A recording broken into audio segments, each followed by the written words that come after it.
Good morning. This is Clinton Miner from Sawtooth Bushcraft. Just want to touch base with you about the current circumstances of the coronavirus, COVID-19. Uh, Before I get into that, though, I want to recommend, if you're interested in this whole process of viruses, how viruses have spread in the past, what it's done to our society, and in fact, a comparison of some of the more virile and destructive viruses, I recommend the book. Very, very, very dreadful. Interesting name. It's by a gentleman by the name of Albert Marin, Marrain. Just about finished with it on Audible. Talks a little bit about the process of contracting a virus, how viruses work, but more importantly, compares most of the viruses of known history with one particular virus, and that is the Spanish flu or influenza virus that decimated our world in 1918 with an estimated 50 to 100 million deaths. So very interesting, very highly recommend that to help you understand what we're looking at here or what we may be looking at in the future. Go over to the numbers. The most important numbers I've tried to gather from my various readings, review of videos, review of news broadcasts, and that. Let's start off with the numbers from China. China is reporting in excess of 74,000 confirmed cases, but the problem comes from the fact that those reporting processes have changed. The BBC has a great report. I'm going to try and tie in a link to that in my description here, but they point out that the drop in numbers over the last few days is primarily connected with the fact that China has gone back to reporting the way they did a week and a half ago. They are no longer counting clinical cases. So in other words, if you haven't had a nose swab or a throat swab that shows positive, you are not on the radar. Those CAT scans of lungs are no longer a criteria for a diagnosis. Second problem is they're not counting the suspected cases, as I understand it. And that was a huge part of the spike in numbers and the consistency in numbers. And last, they're not counting any deaths at home. So if you're not in hospital and you pass away from the symptoms that are connected with the coronavirus, that isn't counted as part of the numbers we're seeing. And that really skews those numbers, but more concerning, it skews the trends. We had been seeing some trends. We had a little spike in those trends because they added those CT evaluations of lungs. Now those have dropped out of the picture, and those were actually the bigger numbers coming out of China, were the diagnostic confirmations as opposed to the test confirmations. So the numbers we're getting out of China are not correct. They're not accurate as far as what we've been watching to understand the trends of this disease. The other concern I have with that is that the World Health Organization, the chair of the World Health Organization, in a statement, referred to those new trends as very encouraging when in fact they really are difficult, if not impossible, to read in connection or comparison with what we were seeing before. And I'm worried. I don't believe that the World Health Organization is downgrading their concerns, but I think that they're trying to help us calm down and downgrade our concerns, even though they can continue to be concerned. The last thing I'll say about that BBC report is that there was a reporter, as a part of that report, on the streets of Beijing. Beijing is the heart of China, particularly the heart of China's economic circumstances, and the pictures of those on the street evaluations, on the street reporting, look like a ghost town. They look like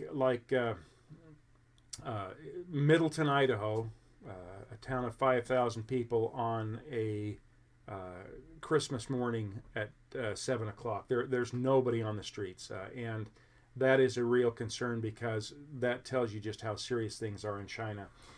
Going on to some other countries, which really, in the end, are a bigger concern. The first of those is South Korea. There are 54 new cases in South Korea.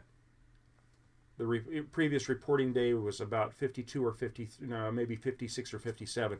Almost doubled in numbers in one day. And that's in conjunction with the fact that either yesterday or the day before there was an actual death in Korea.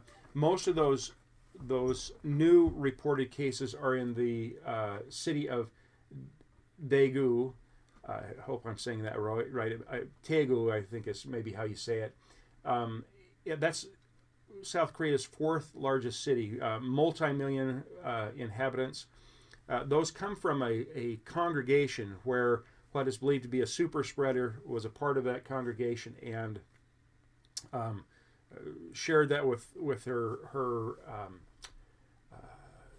with the members of her congregation. The numbers continue to spread. She refused testing because she had not been to China or had direct contact with China, but by the time they got that tested and figured out what was going on, we have 54 new cases, and who knows how many more will come from that.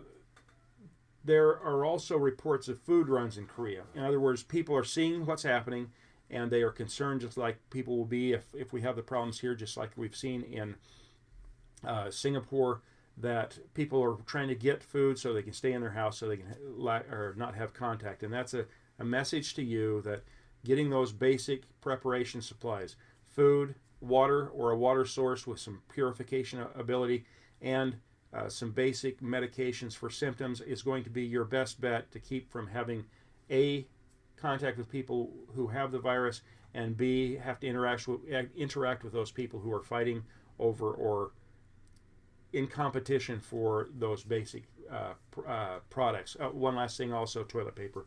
That's something you don't want to live without. Another concern is we have new native cases in Japan. That is a concern because most of those new native, meaning that they are not directly related to China, but are shared person to person in the country. So there are new shared person to person cases in Japan, and that's very clear that those are not directly related to China. We also have 3 new cases in Iran, and we also have 2 deaths related to the COVID-19 in Iran. That's a statistical skew. Obviously, even if we have 20 or 30 cases in Iran and these 3 new cases, if we are seeing 2 deaths, it's probably an indicator based on our understanding that the death rate in these cases is 2.6%, that there are many, many more cases in Iran. Why are these cases in South Korea, Japan, and Iran issues for us? Well, while we have travel bans with China, while we have very, very strict quarantining going on in China, none of those travel restrictions are happening with South Korea and Japan, with the United States, and in fact, even with Iran, there are very, very limited travel bans with many of the European countries that don't have any, obviously, travel bans with us. So those people in Iran can be going to Europe. Those people in South Korea and Japan can be coming directly here, or to the European countries that are constantly sending people back and forth between there and the United States. That's how these things are going to spread. So we need to really keep a watch on all 3 of those countries because of how they will affect different pockets of the world.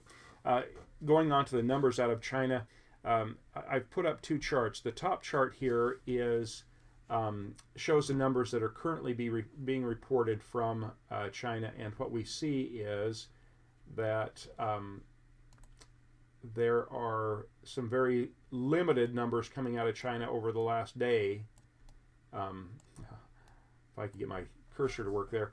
1,382 new confirmed cases in one day. Let's look at that. Or actually, that's over a 3-day period between the 18th, February 18th, and February 21st. So in a 3-day period, we only have 1,300 new cases. When the previous reporting, the day from the 17th to the 18th, in one day, we had 1,749 cases. So we've got some real skewing of these numbers. Same kind of issue here with deaths. You have a number of 235 deaths in a 3-day period, when the previous reporting showed 136 deaths in one day. Should be at least triple. I don't think that that's because things are slowing down in China necessarily. I think that that's because of the skewing in reporting. So, Clinton Miner from Sawtooth Bushcraft. the bottom line is this. What do we do to prevent getting that condition or sharing that condition with others? There are three things. Wash your hands. Second thing is wash your hands. Third thing is wash your hands. What do we do to prepare so that we can be ready if it hits? Well, we need to get some basic food storage, some basic water storage and or processing materials, so that if we have access to water that may not be potable, we can purify that and get it ready for our families.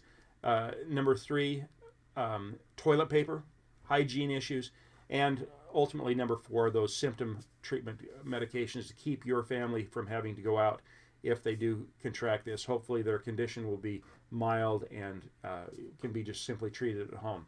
Clinton Miner from Sage Sawtooth Bushcraft.